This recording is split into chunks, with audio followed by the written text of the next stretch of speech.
Parabéns, você acabou de chegar no Talk Flow. Ele é um canal de fã. Se você quiser virar membro do Flow, você pode. Você tem 2 tipos de membro, o membro humilde e o membro burguês. O membro humilde, ele ganha desconto progressivo na loja, ganha acesso ao mural exclusivo de membros, ganha... que mais que ganha? Ganha acesso aos nossos concursos. Uma pessoa não consegue 60 milhões de votos se ele não conhecer o Brasil. Sim. É muito difícil. O cara convencer as pessoas a votarem nele. Se ele não Depende tiver... um pouco do discurso, porque Pô, ele precisa... Na verdade, hoje em dia mudou um pouco, hein, eu acho. Porque a internet meio que mexia fez... nesse jogo a aí. internet elegeu o Trump, elegeu o Bolsonaro Trump também. conhece os Estados Unidos?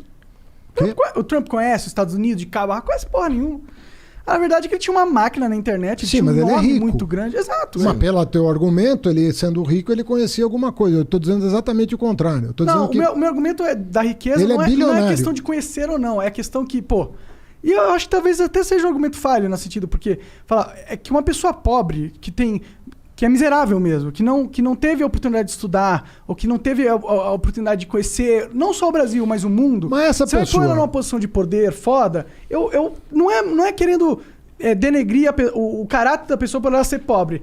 É só denegrir a competência dela por ela, porque a gente precisa de pessoas que conhecem realmente, pô, se for pôr o cara pra gerar uma multinacional, que o Brasil é uma multinacional, uma empresa gigantesca, se for para pensar dessa forma. Não vai pôr um cara despreparado nessa parada, se bem que a gente pôs. Mas ele não vai pôr, né? A gente põe mais de uma vez. Mas a gente não vai pôr, né? A gente capricha, né?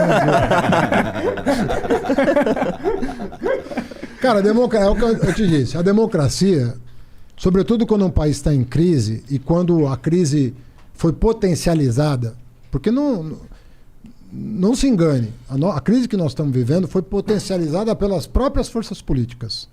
Interessava. A crise que foi gerada foi uma crise que existiu, mas foi uma crise potencializada.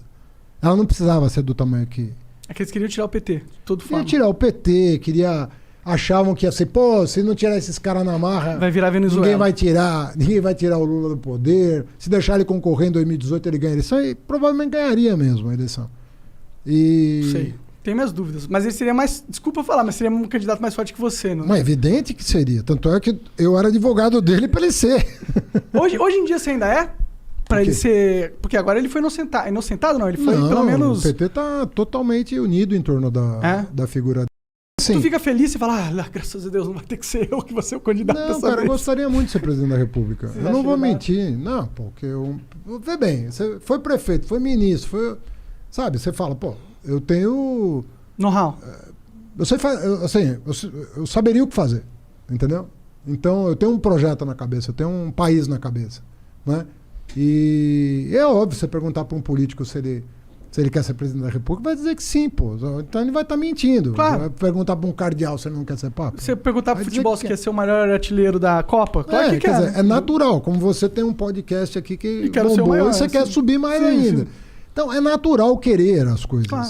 Agora, você tem que saber ter um momento. Né? Eu não era nem para ser vice na chapa do Lula. Quem que era para ser? Eu cheguei eu pessoalmente batalhei muito para o Jacques Wagner, governador da Bahia, ser o vice do Lula, que era o que o PT queria, e ele não aceitou. E quando o Ciro se reuniu comigo e chegou a mencionar que o sonho dele era me ter de vice na chapa, eu falei, para você ser presidente, você vai ter que ser vice do Lula, porque só se ele for impedido que você vai poder representar esse campo. E ele não topou. Então aquilo foi uma conjuntura muito específica. É obviamente que, como deu certo, num certo sentido, eu não ganhei a eleição, mas eu fui para o segundo turno com 13 candidatos. Só foi 2 para o segundo turno, eu e o Bolsonaro. É que o PT é muito forte no Brasil, né? O PT é forte, mas não é... Sim, modéstia à parte, não é só o PT, porque se você botar um candidato... O PT teve 1 milhão de candidatos a prefeito, a governador e tal. Eu acho que deu um pouco certo, deu uma liga boa, né? Tanto é que foi uma campanha bonita, sobretudo no segundo turno. Eu me emocionei muitas vezes, pela liga, né, que acabou dando. Então é natural, pô. Se o Lula não pudesse ser, eu falei, não, eu acho que o Lula tem que ser, porque eu conheço os processos que foram anulados, e aquilo lá é ridículo. Os processos são ridículos? Ridículos. Os de Curitiba, ridículos. Mas e aquela parada de esses processos terem sido anulados em base de provas ilegais?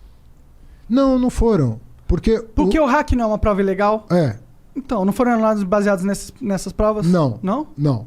Mas você poderia usar essas provas ilegais. Você não pode usar uma prova ilegal para condenar alguém. A lei te impede. Uma prova ilícita... Mas isso no mundo inteiro? Ou é só no Brasil? Estou falando do Brasil. Entendi.